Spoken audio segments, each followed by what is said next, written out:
love's tender flame, tales of romance. I'm Mardell, reading The Blue Castle by L.M. Montgomery. Chapter 20. When Abel Gay paid Valancy her first month's wages, which he did promptly, in bills reeking with the odor of tobacco and whiskey, Valancy went into Deerwood and spent every cent of it. She got a pretty green crepe dress with a girdle of crimson beads at a bargain sale, a pair of silk stockings to match, and a little crinkled green hat with a crimson rose in it. She even bought a foolish little beribboned and belaced nightgown. She passed the house on Elm Street twice. Valancy never even thought about it as home, but saw no one. No doubt her mother was sitting in the room this lovely June evening playing solitaire and cheating. Valancy knew that Mrs. Frederick always cheated. She never lost a game. Most of the people Valancy met looked at her seriously and passed her with a cool nod. Nobody stopped to speak to her. Valancy put on her green dress when she got home. Then she took it off again. She felt so miserably underdressed in its low neck and short sleeves, and that low crimson girdle around the hips seemed positively indecent. She hung it up in the closet, feeling flatly that she had wasted her money. She would never have the courage to wear that dress. John Foster's arraignment of fear had no power to stiffen her against this. In this one thing, habit and custom were still all-powerful. Yet she sighed as she went down to meet Barney Snaith in her old snuff-brown silk. That green thing had been very becoming. She had seen so much in her one ashamed glance. Above it, her eyes had looked like odd brown jewels, and the girdle had given her flat figure an entirely different appearance. She wished she could have left it on, but there were some things John Foster did not know. Every Sunday evening, Valancy went to the little Free Methodist church in a valley on the edge of Up Back, a spireless little gray building among the pines, with a few sunken graves and mossy gravestones in the small, paling-encircled, grass-grown square beside it. She liked the minister who preached there. He was so simple and sincere, an old man who lived in Port Lawrence and came out by the lake in a little disappearing propeller boat to give free service to the people of the small stony farms back of the hills who would otherwise never have heard any gospel message. She liked the simple service and the fervent singing. She liked to sit by the open window and look out into the pine woods. The congregation was always small. The Free Methodists were few in number, poor, and generally illiterate. But Valancy loved those Sunday evenings. For the first time in her life, she liked going to church. The rumor reached Deerwood that she had turned Free Methodist and sent Mrs. Frederick to bed for a day. But Valancy had not turned anything. She went to the church because she liked it and because, in some inexplicable way, it did her good. Old Mr. Towers believed exactly what he preached, and somehow it made a tremendous difference. Oddly enough, Roaring Abel disapproved of her going to the hill church as strongly as Mrs. Frederick herself could have done. He had no use for Free Methodists. He was a Presbyterian. But Valancy went in spite of him. "We'll hear something worse than that about her soon," Uncle Benjamin predicted gloomily. They did. Valancy could not quite explain, even to herself, just why she wanted to go to that party. It was a dance up back at Chidley Corners, and dances at Chidley Corners were not as a rule the sort of assemblies where well-brought-up young ladies were found. Valancy knew it was coming off, for Roaring Abel had been engaged as one of the fiddlers. But the idea of going had never occurred to her until Roaring Abel himself broached it at supper. "You come with me to the dance," he ordered. "It'll do you good. Put some color in your face. You look peaked. You want something to liven you up." Valancy found herself suddenly wanting to go. She knew nothing at all of what dances at Chidley Corners were apt to be like. Her idea of dances had been fashioned on the correct affairs that went by that name in Deerwood and Port Lawrence. Of course she knew the Corners dance wouldn't be just like them, much more informal, of course. But so much the more interesting. Well, why shouldn't she go? Sissy was in a week of apparent health and improvement. She wouldn't mind staying alone in the least. She entreated Valancy to go if she wanted to. And Valancy did want to go. She went to her room to dress. A rage against the snuff-brown silk seized her. Wear that? To a party? Never. She pulled her green crepe from its hanger and put it on feverishly. It was nonsense to feel so naked. Just because her neck and arms were bare, that was just her old maidishness. She would not be ridden by it. On went the dress, the slippers. It was the first time she had worn a pretty dress since the organdies of her early teens, and they had never made her look like this. If she only had a necklace or something, she wouldn't feel so bare then. She ran down to the garden. There were clovers there, great crimson things growing in the long grass. Valancy gathered handfuls of them and strung them on a cord. Fastened above her neck, they gave her the comfortable sensation of a collar, and were oddly becoming. Another circlet of them went round her hair, dressed in the low puffs that became her. Excitement brought those faint pink stains to her face. She flung on her coat and pulled the little twisty hat over her hair. "You look so nice and different, dear," said Sissy, "like a green moonbeam with a gleam of red in it, if there could be such a thing." Valancy stooped to kiss her. "I don't feel right about leaving you alone, Sissy." "Oh, I'll be all right. I feel better tonight than I have for a long while. I've been feeling badly to see you sticking here so closely on my account. I hope you'll have a nice time. I never was at a party at the Corners, but I used to go sometimes long ago to dances up back. We always had good times. And you needn't be afraid of Father being drunk tonight. He never drinks when he engages to play for a party. But, well, there may be liquor. What will you do if it gets rough?" "Nobody would molest me." "Not seriously, I suppose. Father would see to that, but it might be noisy and unpleasant." "I won't mind. I'm only going as a looker-on. I don't expect to dance. I just want to see what a party up back is like. I've never seen anything except decorous Deerwood." Sissy smiled rather dubiously. She knew much better than Valancy what a party up back might be like if there should be liquor. But again, there mightn't be. "I hope you'll enjoy it," she repeated. Valancy enjoyed the drive there. They went early, for it was 12 miles to Shedley Corners, and they had to go in Abel's old ragged-top buggy. The road was rough and rocky, like most Muskoka roads, but full of the austere charm of the northern woods. It wound through beautiful purring pines that were ranks of enchantment in the June sunset, and over the curious jade-green rivers of Muskoka, fringed by aspens that were always quivering with some supernal joy.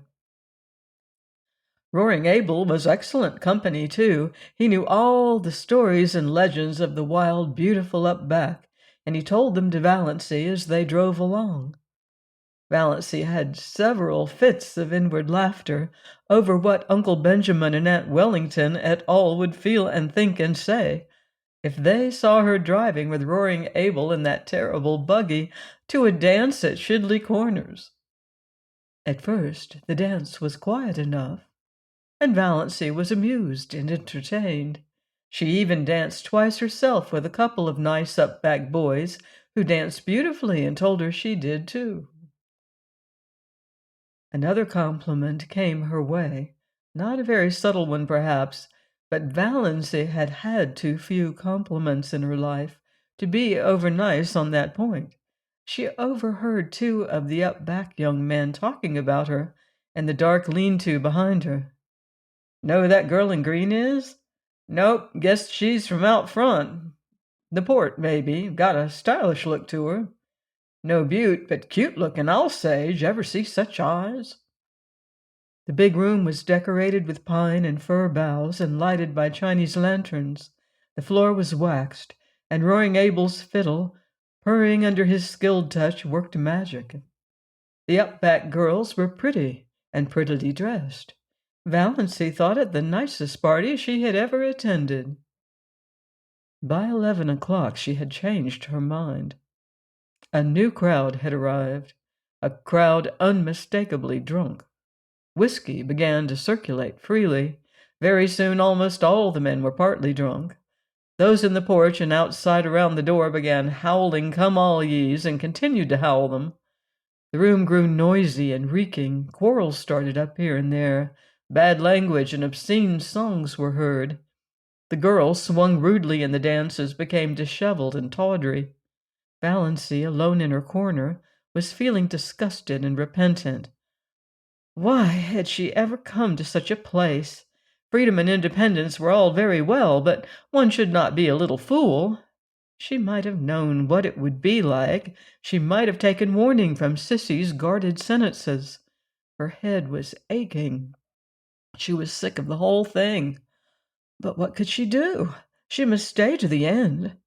Abel could not leave till then, and that would probably not be till 3 or 4 in the morning.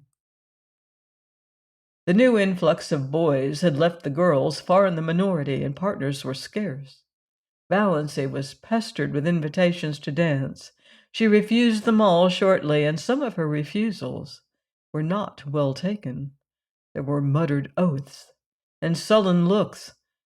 Across the room she saw a group of the strangers talking together and glancing meaningly at her. What were they plotting? It was at this moment that she saw Barney Snaith looking in over the heads of the crowd at the doorway. Valancy had two distinct convictions. One was that she was quite safe now. The other was that this was why she had wanted to come to the dance. It had been such an absurd hope that she had not recognized it before, but now she knew she had come because of the possibility that Barney might be there too. She thought that perhaps she ought to be ashamed for this, but she wasn't. After her feeling of relief, her next feeling was one of annoyance with Barney for coming there unshaved. Surely he might have enough self-respect to groom himself up decently when he went to a party. There he was, bareheaded, bristly-chinned, in his old trousers and his blue homespun shirt, and not even a coat. Valancy could have shaken him in her anger. No wonder people believed everything bad of him. But she was not afraid any longer. One of the whispering group left his comrades and came across the room to her, through the whirling couples that now filled it uncomfortably. He was a tall, broad-shouldered fellow, not ill-dressed or ill-looking, but unmistakably half-drunk. He asked Valancy to dance. Valancy declined civilly. His face turned livid. He threw his arm about her, pulled her to him. His hot, whiskied breath burned her face. "We won't have fine lady airs here, my girl. If you ain't too good to come here, you ain't too good to dance with us. Me and my pals have been watching you. You've got to give us each a turn and a kiss to boot." Valancy tried desperately and vainly to free herself. She was being dragged out into the maze of shouting, stamping, yelling dancers. The next moment the man who held her went staggering across the room from a neatly planted blow on the jaw, knocking down whirling couples as he went. Valancy felt her arm grasped.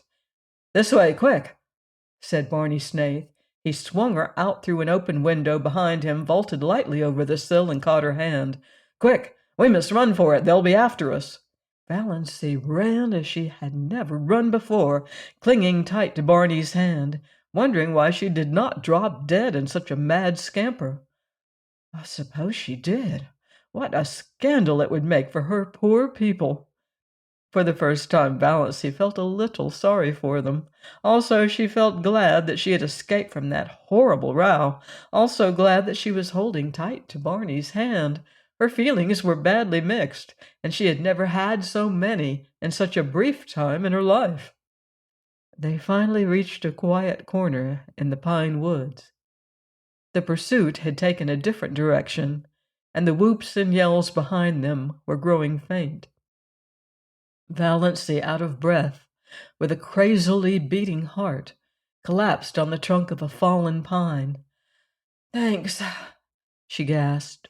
"What a goose you were to come to such a place," said Barney. "I didn't know it would be like this," protested Valancy. "Oh, you should have known. Chidley Corners." "It was just a name to me."